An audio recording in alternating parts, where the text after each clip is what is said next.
Europe 1, il est 7h40. Votre invité, Mathieu Béliard, Matthias Fekl, ex-secrétaire d'État au commerce extérieur et ministre de l'Intérieur sous François Hollande. Bonjour Matthias Fekl. Bonjour. Un moment historique que nous allons vivre, et tout le week-end d'ailleurs sur Europe 1, je tiens à le préciser, j'aurai l'occasion d'en reparler, les 30 ans de la chute du mur de Berlin. Un moment historique il y a 30 ans, un impact encore aujourd'hui, vous le comprenez dans nos éditions. Vous, Matthias Fekl, merci d'avoir accepté notre invitation. Merci à vous. Vous avez vécu la chute du mur de Berlin, vous étiez un enfant de 12 ans. Un enfant de 12 ans. Qu'est-ce qu'il retient d'un événement pareil ? Une émotion immense. Je me souviens de la foule en liesse avec des moments de retrouvailles absolument incroyables, bouleversants, d'un peuple qui avait été divisé pendant de longues années. Puis quand vous avez grandi à Berlin enfant, c'était aussi la chute d'un symbole épouvantable. Parce que le mur, c'était quelque chose de très paradoxal quand on habitait du bon côté, si j'ose dire, à Berlin-Ouest. Côté ouest, il y avait un côté presque festif du mur. À force de tags, de graffitis, c'était devenu quasiment une œuvre d'art. C'était aussi un lieu où on allait se promener en famille, jouer, parce que c'était loin des voitures. Et puis, parallèlement à ça, c'était le symbole de la répression et d'une grande violence. Il y avait des plateformes côté ouest sur lesquelles on pouvait grimper pour voir de l'autre côté. Ça avait été aménagé pour les touristes et on voyait... C'est-à-dire qu'on pouvait, depuis l'ouest, observer la vie des habitants de l'ex-RDA. Au loin, mais on voyait surtout ce qu'était le mur. Le mur, c'était pas un muret comme ça qu'on franchissait allègrement. C'était un mur côté ouest, puis c'était ce qu'on appelle la bande de la mort, c'est-à-dire un terrain vague, miné, avec des tours de contrôle partout, des policiers est-allemands qui abattaient tous ceux qui essayaient d'y passer, et des patrouilles militaires qui passaient. Et puis c'était un autre mur, côté est, et avec là de fenêtres murées dans tous les immeubles pour qu'on puisse pas s'enfuir. Puis j'ai des souvenirs aussi, enfant, de une de journaux qui était affichée dans toute la ville. Et côté est, hein ? Côté ouest. Côté ouest. Justement, quand quelqu'un fuyait l'Est, et il y a eu plusieurs cas où des citoyens qui fuyaient l'Est étaient abattus froidement d'une balle dans le dos parce qu'ils voulaient fuir et aller vers la liberté.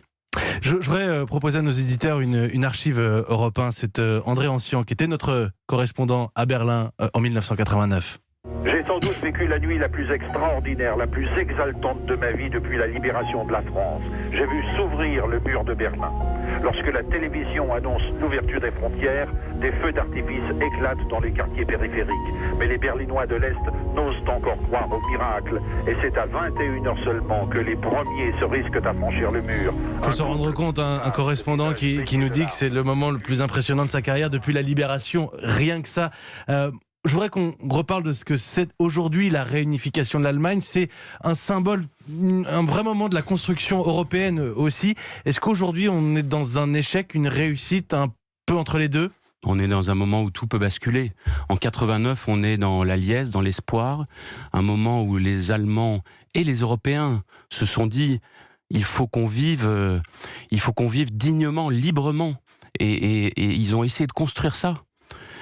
Depuis, et on le voit en Allemagne comme partout ailleurs, c'est la montée de l'extrême droite, c'est la crise qui a frappé très durement, le terrorisme, la crise économique qui ont bouleversé le pays. Et quand on voit qu'en Allemagne, qui avait fait un tel travail de mémoire sur son passé nazi, où tout cela semblait surmonté, on voit maintenant la résurgence d'un parti néo-nazi, avec parfois des slogans qui sont vraiment directement inspirés de cela, on ne peut qu'être terrifié.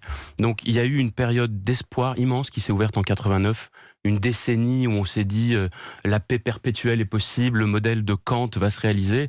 On est clairement dans autre chose maintenant, mais plus que jamais, il faut célébrer la liberté, l'amour de la liberté qu'a représenté le 9 novembre et les journées qui ont suivi. Mais il y a la liberté, ça c'est une réalité, mais il n'y a pas un manque de progrès. Je ne pense pas qu'à l'Allemagne de l'Est d'ailleurs, c'est valable pour toute l'Europe de l'Est.